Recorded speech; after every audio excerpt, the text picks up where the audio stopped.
Teacher talking sports, what it does, what it do, how we live. And sometimes a player has a incredible first tenure with the team, come back, it's all joyous feelings, and that second tenure just doesn't go as well. I mean, a lot of times it's because the player is much older, not in their prime, and it was a feel-good story hearing Chris Paul was going back to a team he had so much success with, the Los Angeles Clippers. 40 years old, will turn 41 on May 6th. Announced, maybe 2 weeks ago, that his 21st season would be the last in the NBA. The Clippers are off to a very rough start, but I don't think many people foresaw this. Chris Haynes was actually the one to I think he was the one to break the news. So, Los Angeles Clippers are sending home future Hall of Fame point guard Chris Paul in a bizarre severing ties move, league sources tell me, and came out to be true. I mean, they're off to a 5-16 start, second to last in the Western Conference. It's really. I said before the season, like, they just have too many older players, like, well into their 30s. Brooke Lopez, Kawhi, who's always going to get hurt, Nicholas Batum, Chris Paul, Bogdan Bogdanovic, Bradley Beal's out for the season.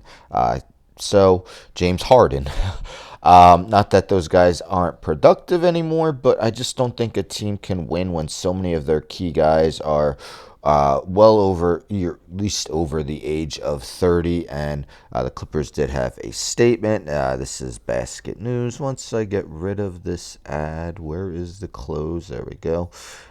So we are parting ways with Chris, and he will no longer be with the team. Chris is a legendary Clipper who's had a historic career. I want to make one thing very clear. No one is blaming Chris for our underperformance, said Clippers President of Basketball Operations Lawrence Frank.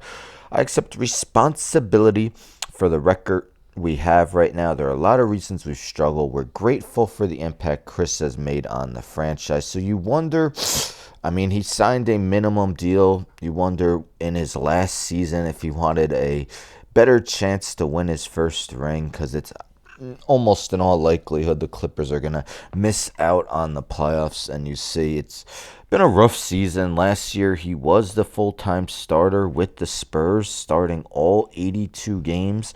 This year's minutes have basically been cut in half, shooting just 32.1% from the field, just 2.9 points per game.